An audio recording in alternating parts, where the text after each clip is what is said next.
Hello everyone. So we are discussing previous year questions of the chapter Biotechnology, Principles and Processes and the topic Tools of Recombinant DNA Technology. In today's session, we are going to discuss the long answer type question of 5 marks which was asked in the CBSE Board 2023. So the question is, first part, EcoR1 has played very significant role in rDNA technology. First part, explain the convention for naming EcoR1 and second, write the recognition site and the cleavage site of this restriction endonuclease. Then beta second part is what are the protruding and hanging stretches of DNA produced by these restriction enzymes called? Describe their role in formation of rDNA. तो बेटा इस question के first part में हमें बोल रहा है EcoR1 rDNA technology में एक बहुत ही इंपॉर्टेंट रोल प्ले करता है.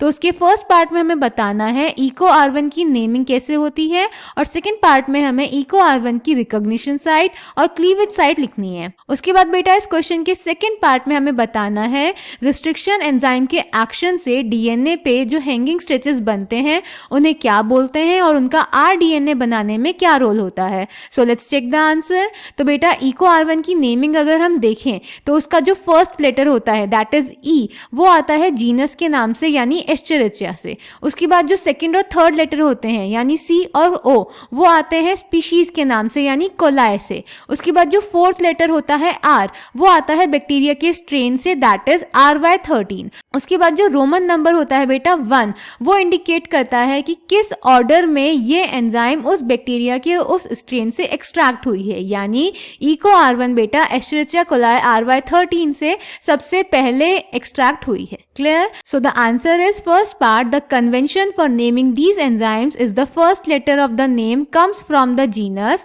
And the second two letters come from the species of the prokaryotic cell from which they were isolated. Example, EcoR1 comes from Escherichia coli RY13.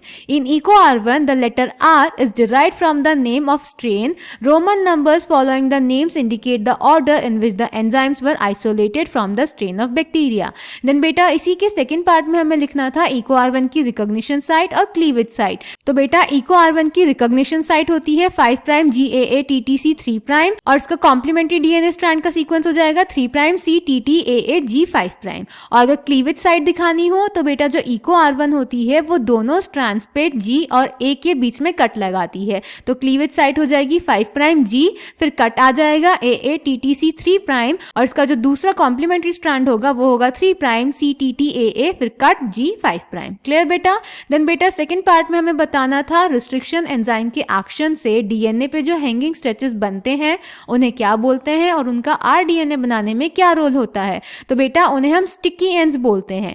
जब restriction enzyme DNA पे अपना sequence recognise कर लेती है तो उसको बोलते हैं पैलिंड्रोम सीक्वेंस. इस पैलिंड्रोम सीक्वेंस के सेंटर से थोड़ी सी दूर रिस्ट्रिक्शन एंजाइम कट लगाती है बिटवीन टू बेसेस और वो दोनों बेसेस सेम होते हैं दोनों स्ट्रैंड्स पे. तो इस कटिंग के बाद जो रिस्ट्रिक्शन एंजाइम होती है वो दोनों स्ट्रैंड्स पे सिंगल स्ट्रैंडेड पोर्शंस छोड़ देती है. तो इन सिंगल स्ट्रैंडेड पोर्शंस को जब इनके कॉम्प्लीमेंट्री सिंगल स्ट्रैंड्स के पास ले जाया जाता है तो ये वापस से हाइड्रोजन बॉन्ड्स बना के जुड़ जाते हैं, इसीलिए इनको बोलते हैं स्टिकी एंड्स. और बेटा ये जो स्टिकीनेस होती है यही फैसिलिटेट करती है डीएनए लाइगेज का फंक्शन और इसी वजह से दो स्ट्रैंड्स आपस में जुड़ पाते हैं. तो यही इनका रोल होता है आरडीएनए बनाने में, क्योंकि जो स्टिकी एंड्स होते हैं वो वेक्टर डीएनए पे और फॉरेन डीएनए पे सेम टाइप के जनरेट होंगे, तो वो इस स्टिकीनेस की वजह से आपस में जुड़ जाएंगे और आरडीएनए बन जाएगा. Clear? So the answer is second part, restriction enzymes cut the strand of DNA a little away from the center of the palindrome sites,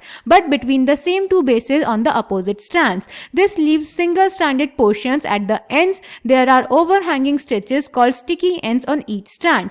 These are named so because they form hydrogen bonds with their complementary cut counterparts.